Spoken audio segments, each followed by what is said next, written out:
হঠাৎ রাস্তায় বা বাড়িতে কেউ অজ্ঞান হয়ে The গেলে most কি important. করবেন?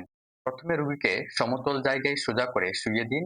তারপর পায়ের নিচে বালিশ, ব্যাগ বা কাপড় দিয়ে পা বুকের চেয়ে একটু উঁচুতে রাখুন। এতে মস্তিষ্কে রক্ত চলাচল বৃদ্ধি পাবে। গলার টাই, কলার, বেল্ট বা টাইট কাপড় থাকলে সেগুলো ঢিলে করে দিন। রোগীর চারপাশে ভিড় সরিয়ে ফ্যানের বাতাস বা খোলা বাতাসের ব্যবস্থা করুন। অজ্ঞান ব্যক্তিকে ধরে উঠিয়ে বসাতে যাবেন না, এতে মস্তিষ্কে রক্ত চলাচল কমে যাবে। জ্ঞান ফেরার আগেই মুখে পানি বা খাবার দেবেন না, এতে শ্বাসনালী বন্ধ হয়ে বড় বিপদ হতে পারে। গালে চড় মারা, ঝাঁকানো বা জোরে জোরে নড়াচড়া করা একদম ঠিক নয়। যদি দেখেন অজ্ঞান হওয়ার পর 2 মিনিটের বেশি সময় জ্ঞান ফিরছে না এবং রোগী স্বাভাবিক শ্বাস নিচ্ছে না, তাহলে কার্ডিয়াক অ্যারেস্ট হতে পারে। সাথে সাথে 999 নম্বরে কল করে অ্যাম্বুলেন্স ডাকুন।